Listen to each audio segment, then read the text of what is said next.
Let's talk about great presentations, and let's see if we can get it done real quick, because in great presentations, you want to be simple. The simpler the message, the more powerful. Now, most people will use PowerPoint for their presentation. PowerPoints are okay if you know how to use them. Basically, they stink for detailed things because people read them. Anybody with a brain is going to be reading ahead and they're not going to be listening to you. So if you do PowerPoints, look back at Steve Jobs' presentation. He had usually one big image to get people to keep focusing on that. On an individual slide, he usually never had more than 7 words, which is a great thing to go by.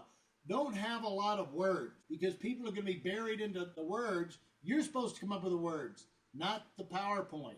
A lot too many people use PowerPoint as their outline for their talk, and they put it up there and they just diffuse their whole presentation because people are reading ahead of them, and the people that can't keep up are confused because they're behind the smart people, read ahead, and then they're bored waiting for the next slide. So you just don't do yourself any favors. But when you write it out, you're writing it down in front of them. They've got to watch you. It becomes like a story. And if they're not paying attention, they're going to miss it.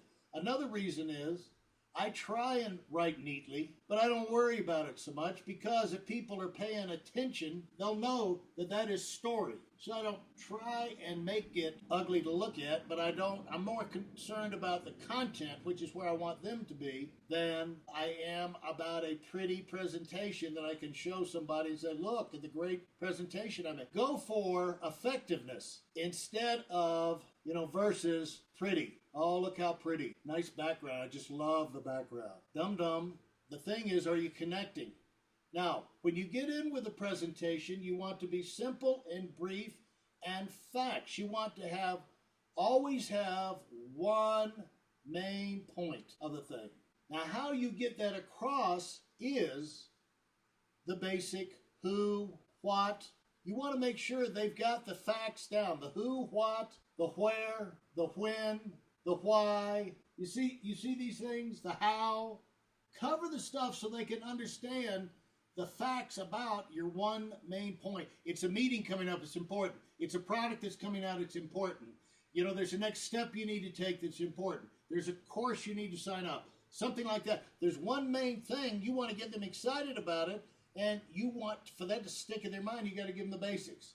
We might get this thing done inside of 5 minutes. Nobody would complain about that, would they? So to review, keep it simple. Don't use PowerPoints much. If you do, use them to keep people's attention with big images, one big image, very few words, where they're having to listen to you rather than read ahead on the presentation. Realize if you're writing things down like a teacher in school, they're more likely to pay attention to you because they have to follow you. Their mind can't wander. And it becomes like you're unveiling a story to them. And you're going to go for effectiveness versus pretty, being patted on the back because you did a pretty presentation. And you're going to not forget that you're after one main point, and you're going to keep the who, what, when, where, how, why, all as the main content of the presentation. That's great presentations in 5 minutes. Learn how to do that.